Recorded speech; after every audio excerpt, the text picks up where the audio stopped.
The race between Salinas and Erickson is nasty already. He sued her and her campaign after they ran an ad accusing him of being charged with felony drug possession.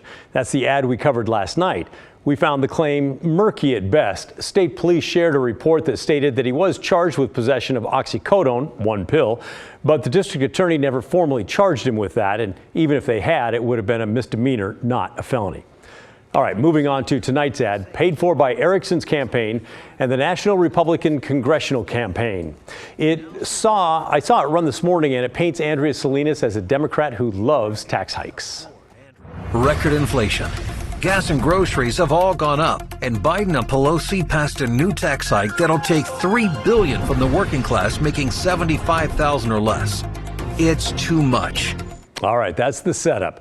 The opening line refers to the Inflation Reduction Act of 2022, and sure enough, when I searched for the citation that they put on the ad there, I found the Joint Committee on Taxation for July 29th. If you're wondering, the date is in the upper right corner there.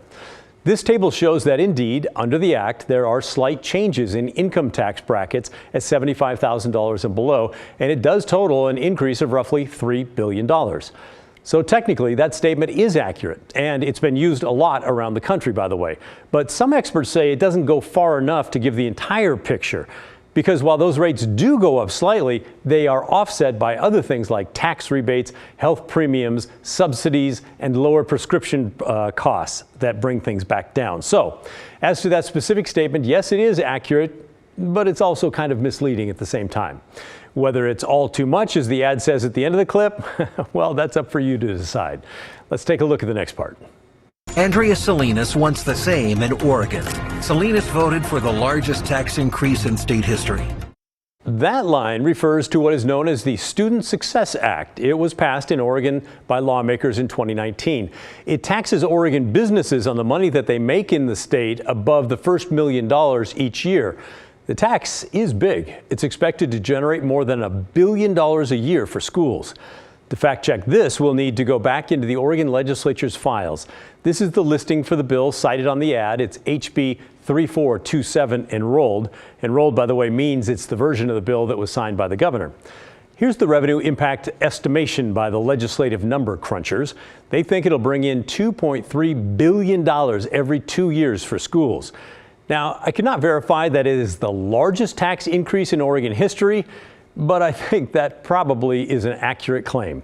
And yes, Andrea Salinas, the Democrat in the Oregon House of Representatives at the time, did vote yes, along with every other Democrat in the House, and every Republican, by the way, voted no. So the line is, Salinas voted for the largest tax increase in state history. I find that is accurate, but it's also lacking a bit of context. It taxed businesses, not individuals, and there is a difference. Okay, let's check out another line. Now she wants a $5 toll between Wilsonville and Salem. Okay, this claim confused the heck out of me for two reasons. First, the citation on the screen is the same one they used for the last clip that we just looked at involving taxes. And we did check that bill again. It has nothing to do with tolling. We also checked the newspaper that was cited there. Same thing. Nothing showing Salinas supported tolling in the Daily Astorian newspaper. On the other hand, I did find this letter last March to Oregon federal lawmakers asking for help to slow down the tolling plan for Interstate 205. The letter is from lawmakers who live in the Clackamas area, including Salinas. They write that they have concerns that ODOT plans to toll Interstate 205 ahead of the rest of the metro area, and that it will lead to congestion on side streets and more danger and more expense for citizens. They wrap up by saying they're united in their opposition to the current tolling plan.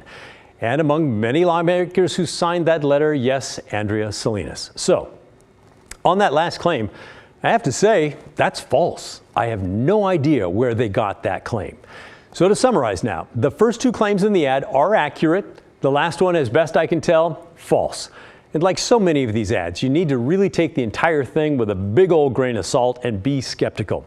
Because even when there are individual statements that are true when they stand alone, they are often woven in with images and other words that make the whole thing misleading.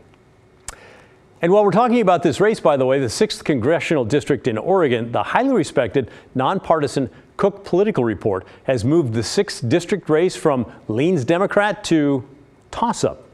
Senior editor David Wasserman wrote this article about the race for the Cook Report website. It is behind a paywall, so it's hard for you to see, but they do study races all over the country, and I thought it'd be worth your time. Wasserman said that Democrats thought they had the race won when Erickson got the Republican nomination, but he said now voter frustration over crime and inflation are making the race anything but a slam dunk. Abortion, which was featured in some of the attack ads on Erickson, is not playing a big role, according to Wasserman, perhaps because Oregon has protected abortion in the state constitution. He also said that Oregon is proving to be a real frustration for national Democrats who are now battling to hold on to the governor's seat, the 5th congressional district, and now the 6th congressional district as well. The 6th congressional district is new, created after the 2020 U.S. Census. It consists of Polk County, Yamhill County, and in addition to portions of Marion, Clackamas, and Washington County. By the way, we'd love to hear from you on the candidates and on the 6th district. Are you considering jumping the aisle, maybe supporting either Salinas or Erickson, and maybe that's not your party? Has anything they've said or done on the campaign trail really changed your mind? And what about these ads? What do you think of them? Let us know. Send an email to thestory@kgw.com or call and leave a voicemail, 503-226-5090.